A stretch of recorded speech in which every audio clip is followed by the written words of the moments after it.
Hi everybody, it's Christina from Adventures in Polished Land, and today I wanted to share my thoughts on No One Can Pronounce My Name by Rakesh Satyal.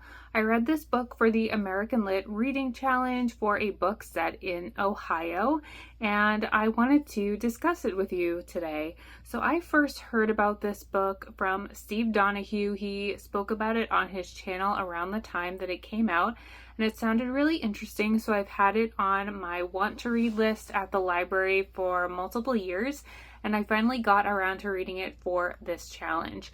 This book follows a group of characters who are Indian Americans. Two of them are immigrants from India to the United States.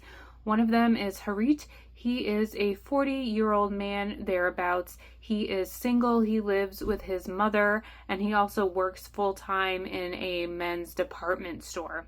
And he is a quiet, more reserved character. He is dealing with the grief of his sister passing away, and also he is struggling to be a caregiver for his elderly mother at the same time of balancing his career. And he is also dealing with his sexuality, which is one of the main plot lines over the course of the novel. One of the other characters we follow is a woman named Ranjana. She is married to her husband. They were married through an arranged marriage, which is customary in Indian families. And their one child is moving away to college, and she is struggling with what is going to be her empty nest at home. She also finds some content on her husband's computer that she's not happy about, and she's not really sure where their relationship is going now that there is no son or children at home to take care of. And then finally, we are also following her son, whose name is Prashant, and he is, like I said, just starting college. He's moving away from home for the first time. He was born in the United States, but he is still deciding how he wants to fit into college life. Should he hang out with the Indian American Club and all of the people with whom he relates because of his nationality, or should he branch out and just be friends with whoever? So the book primarily follows these three characters, and at the beginning I found the plot really slow because there's a lot of build-up for all three of these characters, and it's not really until you get a significant chunk through the book when you realize that their lives are going to overlap and interconnect, and you see where the story is going. This book took me a really long time to read, and I think part of it was just I had a lot going on in my own personal life, but the other part of it was because of that slow pacing, and I was never hooked by the book to keep reading, so I had to force myself to pick it up and finish it.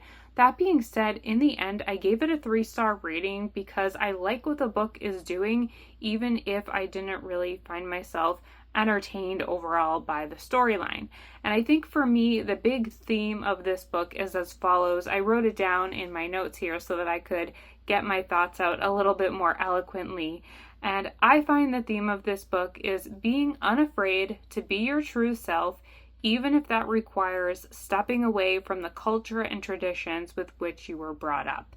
And in particular, I think this novel focuses on the Indian immigrant experience to the United States.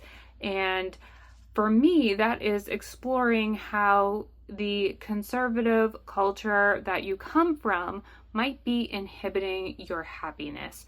I really like how in No One Can Pronounce My Name, the author is exploring how the smallest little things like drinking alcohol could be prohibited, eating meat as well can be prohibited by their conservative culture, but then if you look big picture, big life-altering things can be looked down upon as well. So being gay might not be okay. The marriages have to be arranged, and so on and so forth.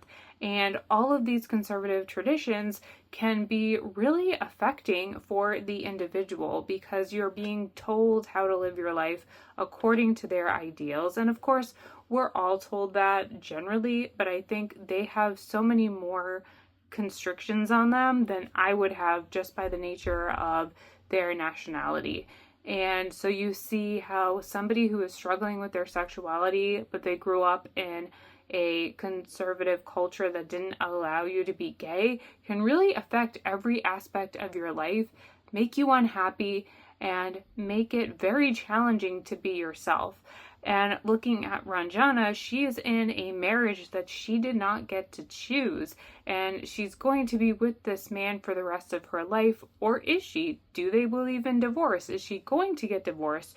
Or is she going to try to work out her marriage with her husband? It's something that she has to come to terms with. And I found these discussions really interesting because I think the author is allowing us as the reader to say, you know what, I'm going to respect their culture and where they came from, but I'm also going to see how that might be negatively affecting our characters' well-being. And I think he does a really great job of balancing how sometimes your happiness as an individual needs to come above the rules and regulations that were placed upon you by others. Without giving any spoilers for the novel, I have to say that I did enjoy how things got wrapped up in the end. I feel like our characters really came into themselves and they are learning how to balance their Indian heritage with their new American lifestyle.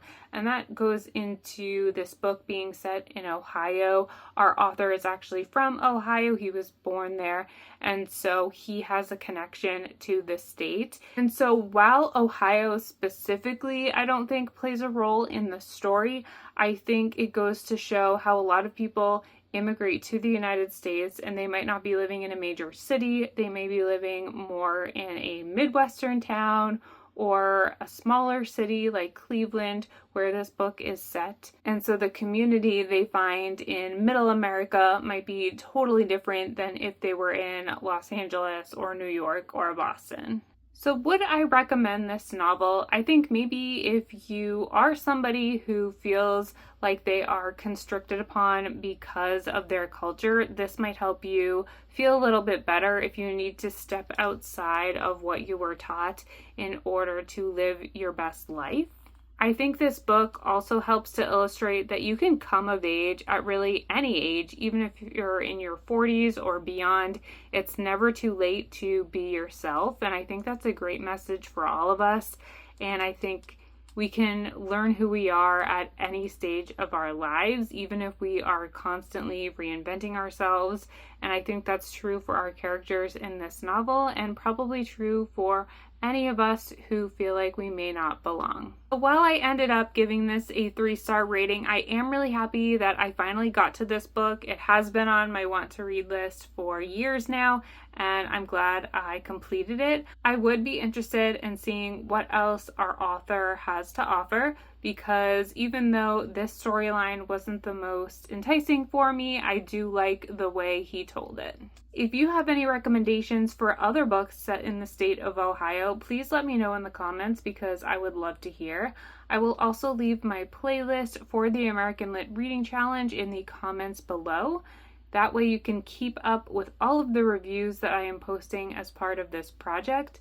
If you are new here, I would love if you would subscribe, share your thoughts on this book or any others that you may have read that are similar. I would love to hear, and I will see you in my next video. Bye!